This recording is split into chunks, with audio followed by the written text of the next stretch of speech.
Ушул райым миллионунда таможняда отура бергенде могу неме материал кымбаттабайт болчу экен дегенчи. Өз отузга чыга элек. Сен ал кезде атаңдын оюнда жапаңдын боюнда болчу деп айтайын дейсиң да. Эң таза шайлоо могу Атамбаевди тандап атканда налогду төлөп атабыз. Биз биринчилерден төлөйбүз. Өйдө жактагылар айтып отурабыз, төлөшпөйт экен. Учурашып чыгайын мажыңдар. Кандайсыздар? Салам алейкум. Саламатсыздар.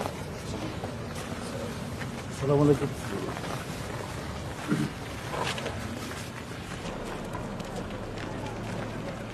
Анан булар бизди жамандабагыла дейт. Биз силерди жамандабасак, анда силер өткөндө жамандабаш керек. Мына кече айтып атат, башында айтышкан түндүк түштүк жолдун кереги жок деген. Ал деген коррупция, ал деген чоң акчага салынып тур, ал жолдун бытчыты чыкты. Кече уялбай барып Акылбек Жапаров ачты. Лентасын кести. Аны Атамбаев салганда. Автор Атамбаев да. Биз баарыбыз билебиз да. Мен өзүм барып келдим, депутат катары түндүк түштүк жолун көрүп келдим, Тоостурга чейин. Тимene андай жолду жомоктогудай жол салдынды да. Ошону да көрө албай бул жолду кереги жок болчу. Да кереги жок болсо кече эмне бар, лента кесип, ачып анан кийин уча жеп келдим. Акылбек Жапаров өзү келип ачып атат дагы бул жолдун стратегиялык мааниси чоң дейт. Анда эмнеге Атамбаевди жамандап атасың сен? Өзүңөр 1 сом ушул түндүк түштүк жолуна салган жок. 1 сом салган жок. 1 метрин дагы азыркы бийлик кылган жок. Анан жаманатты кылып атат да. Мен ошого таң калам. Ошо эл аралап мына таласты кыдырып чыктым, көлдүн бир топ жеринде болду. Мына чүйдө кыдырып атам. Элге барсаң, элде чын айтканда өздөрү деле айтып атат, көңүлдөн дагы көмүр кымбат болду дейт. Көңүлдүн баасы түштү, көмүрдүн баасы кымбат болду дейт. Бул не деген шумдук? Мына бензиндин баасы асмандап кетти. Анан ушуларды айтсаң, элдин көйгөйүн айтсаң, сен айтпа дейт да. Элдин, бирок силер бийликте отургандар, өкмөт башчылар реалдуу чындыкты көрбөй атпайбы? Элдин арасында чындыкты көрбөй атпайбы? Мен жаңы конушта элдин арасында турам да. Күнү эле эртең мен 9-дан саат 5ке чейин свет өчүп атат. Бул чындык да. Бул чындык. Эми бардыгын эле мурунку бийликке шылтап жүргөн өзү туура эмес да. Өзү туура эмес. Азыр айтып атат эми мурунку бийлик дейт 5 сомдон алчу экен деп атат, уктуңуздар да. Энергетиканы 5 сомдон алчу экен дейт. Биз 2 сомдун тегерегинде алып атабыз дейт. Мурунку бийлик 5 сомдон алабы, 5 доллардан алабы, свет өчкөн жок беле? Тарифке тийген жок беле? Кеп ошондо да 20 сомдон алсын мага десе, бирок элдин үйүндө свети бар эле да. Эл жылуу үйдө жатканда. Көмүрдүн баасы төмөн эле да, 3000 сом тегерегинде да. Анан биз 2 сомдон алып атык дейт. 2 сомдун тегерегинде дейт. Мен деле сурадым, канча сомдон каяктан алып атасыңар электр? Кимден сатып алып атасыз? Жайында сууну кимге саттыңар? Азыр кимден сатып алып атасыңар? Бул коммерческая тайна дейт. Сиз кат жазыңыз, анан биз сизге кат жүзүндө беребиз дейт. Ала мага кат жүзүндө берет дагы, чекесине немени коюп коет. Совершенно секретно деп коет. Мен өзүм таанышканга уруксат алам, бирок сүрөткө тартканга болбойт. Мен сизге көрсөтө албайм аны. Мен гана көрүшүм керек, чындыкты болду. Башка киши көрбөш керек дейт. Силер деле көрүшүңөр керек да ошону. Анткени силер салык төлөп атасыңар да, ошол салык несебенен свет алып атат да. Аны көрбө дейт. Мен деле кумтөр боюнча мамлекеттик комиссия мүчөсүмүн. Анан сурадым, мен канчалықты казып алдыңар? Мисалы, мен комиссия мүчөсү катары берем. Bir ayda kumtörдөн 1,5 tonna таза алтын өндүрүлөт. 1 жылда 17-18 tonna алтын өндүрүлөт. Булар 6 айда 4,5 tonna. Анда эмнеге сентерам калып чыктык? Силер түшүрүп жүргөн болсоңор. Ошол өндүрүлгөн алтынды канчадан сатып атасыңар, каяка сатып атасыңар? Айткылачы. Же катып атасыңар, же сатып атасыңар десең, жок, буну силердин билген акыңар жок. Биз силерге жогорку кеңешке андай маалыматты бере албайбыз дейт. Анда эмнеге комиссия?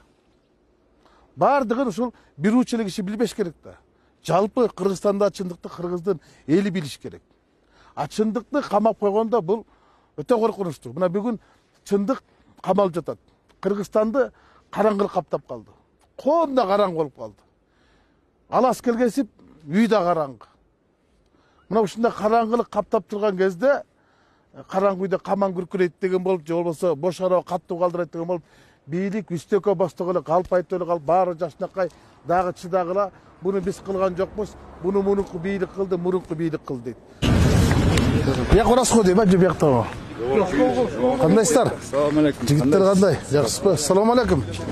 О, кандайсыздар? Салам алейкум. Assalamualaikum. Assalamualaikum. Qandaysiz? Bitta жакшыбы? Assalamualaikum.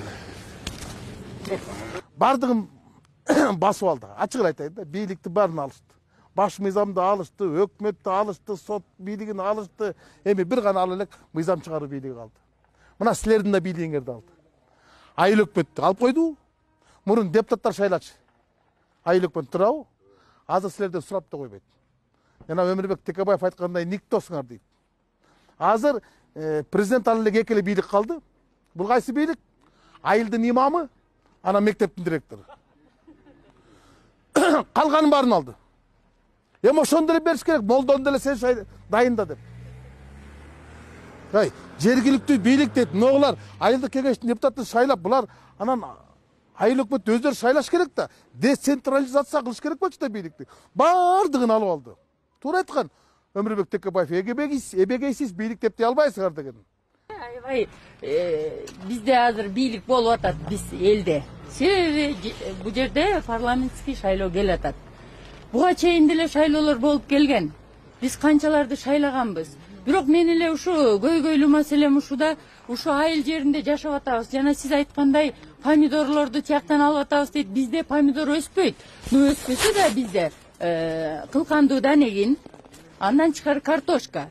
Мына ушу картошканы ушу өрөөнүбүздө деле жерлерибиз аз, бирок ошо үрөндү жаңыртып ала албайбыз. Ар ким өз аракетибиз менен жашап атабыз. Мына 100 сомдон жана 1 евродон алабыз килограммын. Ошондон алып келип колунда аракет кылгандар ошо менен жаңыртып түшүм алып атабыз. А түшүм албаган утур эски сорттор чыкпайт. Мына ошон үчүн мынакей айылыбызда деле ошончо байып кеткендерибиз жок. Баарыбыз эле ушу өз аракетибиз менен. Сиз айткандай налог өйдөлүп атат, налогду төлөп атабыз. Биз биринчилерден төлөйбүз. А өйдө жактагылар айтып отурабыз, төлөшпөйт экен. А биз ошо жок дегенде эле биз ушу айыл жеринде жашап аткандарга эле ушу түшүм жанагы жаңы сорттордон жардам беришсе эмне болбойбу ошондой? Болот. Мына ушу көйгөйлүү маселе да. Үрөндүн жаңы сортторун алып келип макул проценттеп берсе деле биз аракет кылып кайра төгүп берет элек да. Акчасы жоктор убагында ала албай калабыз. Алсак да бир 100 килден алабыз. А эмне үчүн тонналап алсак болбойт? Ушу голландский сортто алып келебиз. Мына аны сиз деле түшүнөт болушуңуз керек. Мына ушу айыл жериндегилерге эмне үчүн ушундай? Жана сүт берген уйлардан эмне үчүн мындай кичине элге аракет кылып алып келсе болбойбу? Мына ушу көп эле айыл жерине жардам кылса болот да. Бул стандарттуу суроо деп коет, кайсы жерге барсаңдар ушул суроону да. Бүгүнкү күндө өкмөт эл өкмөттү багып атат, бирок өкмөт элди бакпай калды. Өкмөт деген бул эмне? Өкмөт деген бул менеджер. Силердин салыгыңардын акчасынан айлык алат дагы, анан кийин кызмат кылат. Бирок алар силерге кызмат кылбай атпайбы? Мына силер айттыңыз, салыкты мен төлөп атам депчи. Акылбек Гусейнбековичтин өкмөт башчынын аялы 200 миллион сом салыкты жашырып койгон экен. Сыймык Жапыкеев кылмыш үчүн козгондугун апарып төлөдү. Ошол жана Сыймык Жапыкеев кылмыш үчүн козгон 200 миллион сом салык, 200 миллион сом эмес, сиз 2000 сом болуп калсаңыз бүттү. Салыкчы келет дагы штраф салат, каныңыз ичет. Ушул шайлоонун таза өтүшүнө сиз өзүңүздөр ишенесиздерби? Мен, например, азыр 30-тан ушу шайлоого катышкандан баштап эң таза шайлоо могу Атамбаевди тандап атканда мен ошондо ойлойм, эң таза болбосо да бирке таза болгонго депчи. Элдин баары анткени айылда ушул айылдан барып салганбыз да. Элдин баары именно могу түндүк тарап Атамбаевга салып берели деп ишенген да. Бирок андан кийинки шайлоо Атамбаев өзү айтты, жана досун. Канча бир процентте мен сени 52%ке көтөрдүм депчи. Ошондон кийин бузулду. Андан кийинки шайлоонун деле жыйынтыгы жанагындай болду да. Мына эми элдер ачыгын айтканда ишенбей калды. Көбү шайлоого баргысы да келбей калды. Могу акыркы шайлоодо деле көбү барган жок ачыгында. Неме ЦИКтин немесинде деле көргөзүлбөдү, жыйынтыгындачы. Что канча деген элдер барбай койду. Анан телевизорлордон көргөзүп атты, канча нарушение болгон экенинчи. Бирок ошону ЦИК акыркысына чейин аннулировать эткен жок да ошол шайлоонучу. Анан бул шайлоого деле көбүнчө эл барбай деле коет да, мына эчтандачы. Анан анткени эл ишенбей калды, что голос эчтеке чечпейт экенинчи. Туура. Көйлүү сөз айттың да, менин жүрөгүмдө сөз айттың да. Туура. таза шайлоо болоруна ишенесизби атасында? Мен ишенгем. Мен деле сен сыяктуу пендемин да. Анан айсы ишенет экенсиң да. Мен ишендим, бирок кечеден кийин мен ишенбей калдым. Талант Мамытовду каттагандай мен ишенбей калдым. Анткени президент өзү таза шайлоо уюштурам деп туруп кийлик ичти. Талант Мамытовду борбордук шайлоо комиссиясы каттабай койду. Кечиктиң. Кызматты тапшырган жоксуз деди эле. Жок, ал кызмат менен бара берсе болот деп президент атайын указ чыгарды, жарлык чыгарды. Аны сотторго бердилер, соттор болсо кысым кылды БШКга. Бул президенттин указы сотко, сот БШКга кысым кылды, кайта киргизип койду. Кайта 11 бир эле Узар Жылкыбаев каршы чыкты, мен билгенден. Калганын баары макул болуп беришти. Бул таза шайлоого мен уже түңүлдүм. Болбосуна көзүм жетти. Барган күндө деле барган жыйынтыгы ар кандай болуп калып атпайбы? Жана бул жолкусунда оппозиция канча деген нарушенияны көргөзүп доказывать этип берди. Акчалар таратылып атканын көргөздү, бюллетендер салынып атканын көргөздү. Бирок ошонун эч кандай жыйынтык чыккан жок. Баягы эле бийлик жыйынтык чыкты. Кое тур. Жыйынтык чыкты. Ошол шайлоону өткөргөн бийлик кетти. Туурабы? Ошол президент кетти, ошол өкмөт кетти. Эми булар ошодон сабак алыш керек да. Ушинтип элдин добушун урдабасак, зордоп ачкан гүлдүн жыты жок, мойнунан майлаган итууга жарабайт экен, күйүп кетет экен, банкрот болот экенбиз. Мандат албай. Булар да мен ошону сабак алдык го. Азыр андай акмакчылыкка барбайт го десем, бирок ошол талапкерлерди өздөрүнүн партиясына киргизип алгандан анан кантип таза шайлоого ишенесиң? Мына дале сиз өтсөңүз, бирок мүмкүнчүлүк баары бир аз болот. Көбөйтүңүздөр да. Көп болсо, анда ишенет элек. Оңолот деп. Дале ушундайлар болот. Сизге окшогон аялдар көбөйсө, мага окшогон депутаттар көбөйөт бул. Точно. Мен ошол үмүт менен келдим, мен ошол үгүт менен келдим. Ушундай үмүт менен, ушундай үгүт менен мынага окшогон жигиттер ойгонуптур, ушундай ойлонуптур. Мен үйдө жатып, мен добушум чечпейт деп, сен добушуң ким чечет? Үйдөн деле мындай караганда, телевизордон, телефондон, инстаграмданчы ачыгын айтканда, вот сиздерди 120 депутаттын арасынанчы Жанар Акаев сүйлөйт, мурун Сурабалдиева да көп сүйлөчү, ал да кетип калды. Ушундай эле депутаттарда бир саналуу бир 10-15 калгандары жөн эле отурат. Даже алардын сүйлөгөнүн уксаң кээде кызырың кайнайт да, мындайча айткандачы. Алар уялчак да сүйлөбөйт. Анан кийин ушу көбүрөөк келсе да биз деле аракет кылабыз. Бирок уялчак көбүрөөк уюкчулар да. Бийлик баягыдай эле болуп атат да, ачыгын айткандачы, мурункудай эле.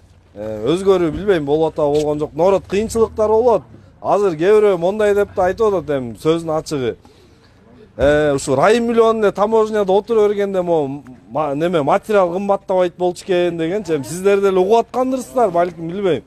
Анан кийин мындай карасаң билбейм, бүт кымбатчылык эле келе атат.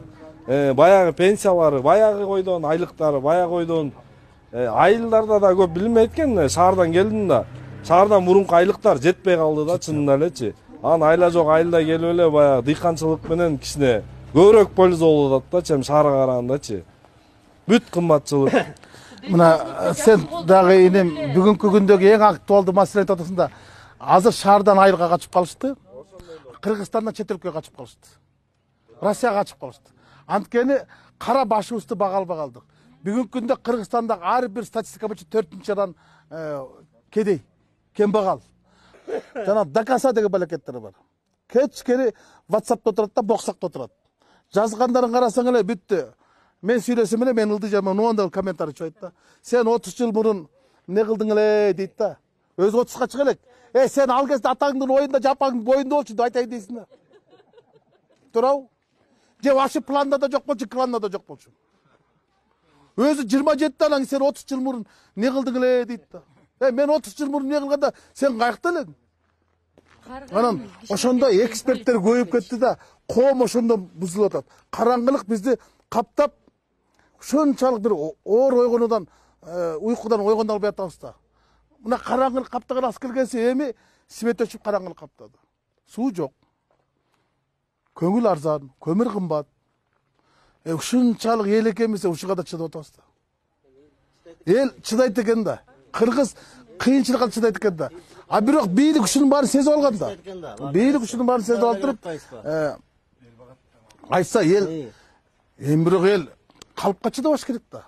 Жалганчылардан арылыш керек да. Качанга чейин жалган менен өмүр сүрөбүз? Ачуу чындыкты айта турган мезгил келди го. тандай турган мезгил келди, шайлай турган мезгил келди, жайлай турган мезгил келди. Эми азыр шайлоого баргыла дагы кандагыла, жайлагыла. Öz iş menен öz iş болуп эле келатабыз. Эчтеке жок. Ноль. Азыр эми аксакалаң айтып Мына шаардын, мен бир эле айтайын. Айт. Шаардын bir çekesindечe mına şehir уже asfalttalып бүтүш керек болчу давно. Жок. Onu tükürözüm var. Ошо жолду эле жасап койгулачы. Элге жол эле керек, бөлөк эчтекенин кереги жок. Эми Рыскелди мырза сиз О жолду да асфальт ташкар керек болчу.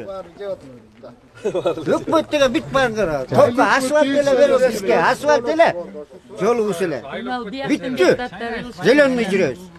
Рахмат. Рыскелди мырза, сизге ишиңизге ийгилик, заманыбыз тынч болсун кара. ойлогон ой максаттарыңыздар ишке ашсын, сиздердей ишкерлер көбөйсүн. Анан эми жанагы биздин ушу айыл жерин дыйкандардын маселелерин көбүрөөк көтөрсөңүз ишиңиз илгери болуп өтүп кетиңиз. Анан сиздейлер көбүрөөк болсун. Рахмат. Эрмектеп турат барыбыз. Бир туугандай эле жүрөбүз. Эми ким иштей тургандыгы шайлайлы дейм мен. Ар ким шайлай бергенде болбойт эми Кудай буйрса. Элде калыстап, калысчылык кылып. Партиялар Кудай буйрса келиңиз. Кудай